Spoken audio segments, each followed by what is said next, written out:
အသက်40ရွယ်ဟန်တယ်ကြီးကမြို့ငယ်လေးတစ်ခုမှာအကျွေးလိုက်တောင်းတဲ့လူမိုက်တစ်ယောက်ပါ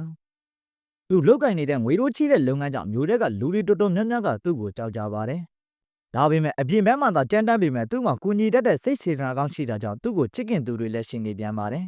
။ဒီနေ့မှာတော့သူတတိဖြစ်သူဒူချက်ကအကျွေးတိုင်းကခက်နေတဲ့လူတစ်ယောက်စီကငွေကိုတောင်းပေးဖို့ထဲကြီးကိုတာဝန်ပေးလိုက်ပါတယ်။အကျွေးရှင်ကဆေးရုံမှာတတိလေးမိမျောနေတဲ့အဖိုးအိုတူဖြစ်လို့ထဲကြီးကဆေးရုံထိလိုက်သွားပြီးအဖိုးအိုရဲ့သမီးဖြစ်သူဂျာဝိုเจ้าနဲ့တွေ့ခဲ့ပါတယ်။ဟိုเจ้าကဘန်ဝန်ထမ်းတူဖြစ်ပြီးဖခင်ဖြစ်သူရဲ့စေဘိုဝါကနဲ့အကျွေးတွေကြားမှာရုန်းကန်နေရသူပါ။ထဲကြီးကဟိုเจ้าကိုမြင်မြင်ချင်းသဘောကျသွားခဲ့ပါတယ်။ဒါပေမဲ့စကားပြောဆိုမတတ်တဲ့ထဲကြီးကဟိုเจ้าရဲ့အကျွေးကိုဆက်ဖို့သူမရဲ့ကြောက်ကတလုံးကိုရောင်းဖို့အကြံပေးလိုက်မိတဲ့အခါဟိုเจ้าကဒေါသတကြီးနဲ့သူ့ကိုမောင်းထုတ်ခဲ့ပါတယ်။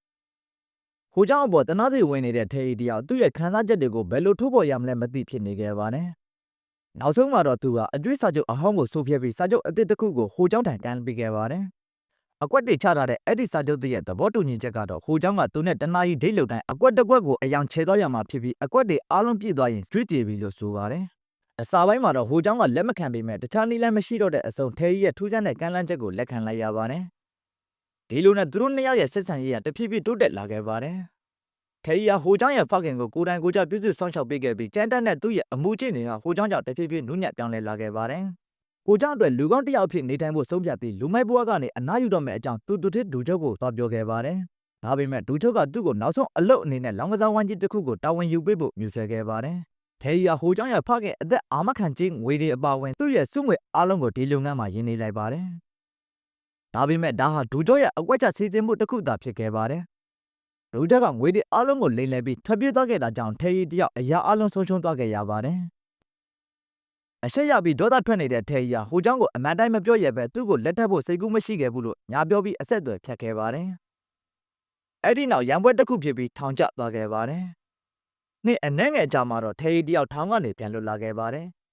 တကယ်တော့သူဟာစံပြအကျဉ်းသားဖြစ်လို့လူငင်းချမ်းသာခွင့်ရခဲ့တာမဟုတ်ပဲသူ့မှာအုံနောက်ကင်ဆာရှိနေပြီး3လလောက်သာအသက်ရှင်ဖို့အချိန်ကျန်တော့တာကြောင့်သူ့မိသားစုနဲ့အချိန်ပြန်ပြုံးခွင့်ပေးခဲ့တာဖြစ်ပါတယ်။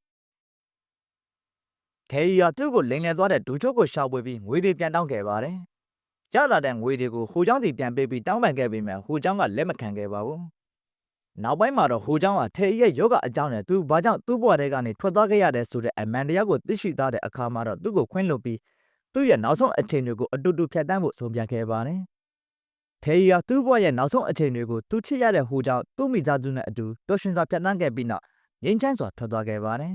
။သူကွယ်လွန်ချိန်မှာတော့သူကူညီပေးဖို့တဲ့သူတွေအားလုံးကသူ့ရဲ့နောက်ဆုံးခရီးကိုလာရောက်ပို့ဆောင်ခဲ့ကြပြီးသူဟာတက်တဲ့လူမိုက်တစ်ယောက်အဖြစ်သာမကစိတ်ကောင်းရှိတဲ့လူတစ်ယောက်အဖြစ်လူတွေအမတ်ရခြင်းကိုခံခဲ့ရပါတော့တယ်။